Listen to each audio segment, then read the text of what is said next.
ദുബായിൽ ജോലി ചെയ്യുന്ന പ്രവാസികളടക്കം നല്ലൊരു ശതമാനം പേരും വീടോ അപ്പാർട്ട്മെന്റുകളോ വാടകയ്ക്ക് എടുത്തായിരിക്കും താമസിക്കാറുള്ളത്. വീട്ടുവാടക അനുസരിച്ചായിരിക്കും മിക്കവരും ഓരോ മാസത്തെയും ജീവിത ചെലവുകൾ ക്രമീകരിക്കുന്നത് തന്നെ. ഇങ്ങനെ താമസിക്കുന്നവർ പുതിയ വാടക സൂചിക പ്രകാരം വീട്ടുടമസ്ഥർക്ക് എത്ര ശതമാനം വരെ വാടക വർദ്ധിപ്പിക്കാൻ കഴിയും എന്നതുകൂടി അറിഞ്ഞിരിക്കേണ്ടത് പ്രധാനമാണ്. ദുബായിൽ ഒരു പ്രത്യേക പ്രദേശത്ത് വാടകയ്ക്കെടുത്ത വസ്തുവകകളുടെ ശരാശരി വാടക വർധനവിനെ ആശ്രയിച്ചാണ് മൊത്ത വാടക വർധനവ് ശതമാനം നിർണ്ണയിക്കുന്നത്. ദുബായിൽ സമാന പ്രോപ്പർട്ടികളുടെ ശരാശരി വാടകയാണ് ശരാശരി വാടക മൂല്യം എന്നതുകൊണ്ട് സൂചിപ്പിക്കുന്നത്.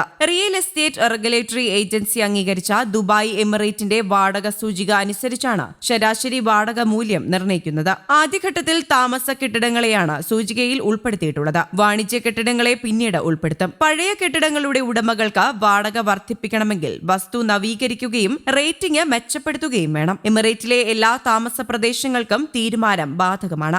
ഗുണനിലവാരമുള്ള സേവനങ്ങൾ ഉറപ്പാക്കുന്നതിന് നിർദ്ദിഷ്ട മാനദണ്ഡങ്ങൾക്കനുസൃതമായി താമസ കെട്ടിടങ്ങളെ തരംതിരിക്കുമെന്നും അതിന്റെ വിശദാംശങ്ങൾ സൂചികയുമായി ബന്ധിപ്പിക്കുമെന്നും DLDEയിലെ റിയൽ എസ്റ്റേറ്റ് രജിസ്ട്രേഷൻ വിഭാഗം CEO അറിയിച്ചു. ഇത് കെട്ടിടങ്ങളുടെ നിലവാരം വർദ്ധിപ്പിക്കാൻ ഉടമകളെ പ്രോത്സാഹിപ്പിക്കും. താമസ കെട്ടിടങ്ങൾക്ക് 1 മുതൽ 5 വരെ സ്റ്റാർ റേറ്റിംഗ് ആണ് നൽകാറുള്ളത്. കെട്ടിടത്തിന്റെ നിലവാരം ഉയരുന്നതിനനുസരിച്ച് വാടക വർദ്ധിപ്പിക്കാൻ ഭൂ ഉടമകൾക്ക് സാധിക്കും. റേറ്റിംഗിനനുസരിച്ച് ന്യായമായ വാടകയും ക്രമീകരിക്കും. നിക്ഷേപകരെയും ഭൂ ഉടമകളെയും വാടകക്കാരെയും പരിഗണിച്ചാണ് വാടക നിശ്ചയിക്കുക. മൂവർക്കുമിടയിൽ സന്തുലിതാവസ്ഥ നിലനിർത്താനാണ് ശ്രമിക്കുന്നത്. കൃത്യവും വ്യക്തവുമായ വിവരങ്ങൾ നൽകുന്നതിലൂടെ ഭൂ ഉടമകളും വാടകക്കാരും തമ്മിലുള്ള പ്രശ്നങ്ങൾ 20% കുറയ്ക്കാൻ പുതിയ സൂചിക വഴി സാധിക്കും. ദുബായ് ഡിജിറ്റൽ സ്ട്രാറ്റജിക്ക് അനുസൃതമായി റിയൽ എസ്റ്റേറ്റ് മേഖലയിൽ സുതാര്യതയും വിശ്വാസ്യതയും വർദ്ധിപ്പിക്കാനും സൂചിക സംഭാവനകൾ നൽകും.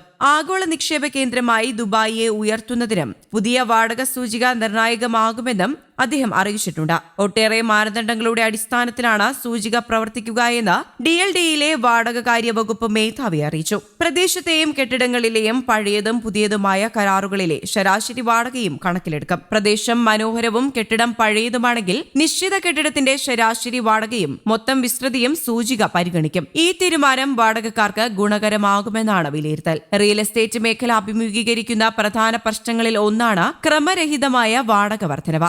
വാടകക്കാരും ഭൂ ഉടമകളും തമ്മിലുള്ള ബന്ധം മെച്ചപ്പെടുത്താനും എമിറേറ്റിലെ ജീവിത നിലവാരം ഉയർത്താനുമാണ് ശ്രമിക്കുന്നത് എന്നും അദ്ദേഹം കൂട്ടിച്ചേർത്തു. ഇനി വാടക ശതമാനം വർദ്ധിക്കുന്നത് എങ്ങനെയെന്ന് നോക്കാം. യഥാർത്ഥ പ്രോപ്പർട്ടി യൂണിറ്റിന്റെ വാടക സമാന യൂണിറ്റുകളുടെ ശരാശരി വാടക മൂല്യത്തെക്കാൾ 10% വരെ കുറവാണെങ്കിൽ വാടക വർധനവ് ഉണ്ടാകില്ല.